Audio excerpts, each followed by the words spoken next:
రోహిత్ శర్మ బరిలో దిగితే చాలు పరుగుల విందు ఖాయమని అభిమానులు ఫిక్స్ అయిపోతారు. హిట్ మ్యాన్ బ్యాట్ నుంచి పరుగుల మోత కోరుకుంటారు. సిక్సర్ల వర్షాన్ని ఎక్స్పెక్ట్ చేస్తారు. అయితే ఇప్పటికీ టీ20లకు రోహిత్ దూరమయ్యాడు. టీ20 వరల్డ్ కప్ ను భారత జట్టు అందుకోగానే గుడ్ బై చెప్పేశాడు. వన్డేలు టెస్టుల్లోనే కొనసాగుతానని ప్రకటించాడు. ప్రస్తుతం రోహిత్ వయసు 37 సంవత్సరాలు. మరికొన్నేళ్ల పాటు అంతర్జాతీయ క్రికెట్ ఆడే స్టామినా హిట్ మ్యాన్ సొంతం. కెప్టెన్ గా బ్యాటర్ గా రోహిత్ కు సరైన ప్రత్యామ్నాయం లేదన్న చర్చ ఉంది. బీసీసీఐ కూడా హిట్ మ్యాన్ కు మద్దతుగానే ఉంటోంది. వన్డే వరల్డ్ కప్ ఫైనల్లో ఓడాక రోహిత్ ఆత్మవిశ్వాసం పెరిగేలా బీసీసీఐ కార్యదర్శి జైషా స్పందించాడు. టీ20 వరల్డ్ కప్ లోనూ భారత జట్టును నడిపిస్తాడని ముందుగానే ప్రకటించాడు. బీసీసీఐ అంచనాలకు తగినట్టే రోహిత్ అద్భుతం చేశాడు. టీ20 వరల్డ్ కప్ లో భారత జట్టును ఛాంపియన్ గా నిలబెట్టాడు. అయితే వన్డే టెస్ట్ ఫార్మాట్ నుంచి హిట్ మ్యాన్ ఎప్పుడు రిటైర్ అవుతాడన్న దానిపై సోషల్ మీడియాలో చర్చ జరుగుతోంది. ఇదే అంశం హిట్ మ్యాన్ దృష్టికి వెళ్లింది. దీంతో రోహిత్ కూడా రియాక్ట్ అయ్యాడు. తనకు ఇంకా ఆడాలని ఉందన్నాడు.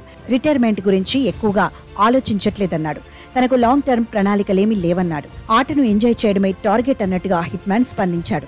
ఓవరాల్ గా రిటైర్మెంట్ పై రోహిత్ స్పష్టతతోనే ఉన్నాడనే చర్చ జరుగుతోంది. మరోవైపు champions trophy, world test championship లోనూ కెప్టెన్ గా హిట్ మ్యాన్ ఉంటాడని ఇటీవలి బీసీసీఐ కార్యదర్శి జైషా ప్రకటించాడు. దీంతో 2 మేజర్ టోర్నీల్లోనూ స్టార్ ప్లేయర్ బరిలో దిగడం పక్కా అని తేలిపోయింది. 11 ఏళ్ల తర్వాత ఐసీసీ ట్రోఫీని రోహిత్ చేతుల మీదుగానే భారత్ అందుకుంది. ఇప్పుడు ఛాంపియన్స్ ట్రోఫీని సైతం దక్కించుకోవాలని అభిమానులు కోరుకుంటున్నారు. వరల్డ్ టెస్ట్ ఛాంపియన్షిప్ టైటిల్ ను టీమిండియా ఇంతవరకు అందుకోలేదు.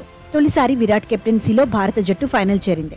కానీ న్యూజిలాండ్ చేతిలో కంగుతింది. ఆ తర్వాత రోహిత్ కెప్టెన్సీలోనూ వరల్డ్ టెస్ట్ ఛాంపియన్షిప్ ఫైనల్ చేరింది. టైటిల్ పోర్లో ఆస్ట్రేలియా చేతిలో ఓడిపోయింది. అయితే ఈసారి మాత్రం రోహిత్ కాన్ఫిడెంట్ గా ఉన్నాడు. వన్డే టెస్ట్ ఫార్మాట్లలోనూ తనదైన దూకును కొనసాగించేందుకు సిద్ధమయ్యాడు. ప్రస్తుతం టీ20 వరల్డ్ కప్ విజయాన్ని ఆస్వాదిస్తున్నాడు.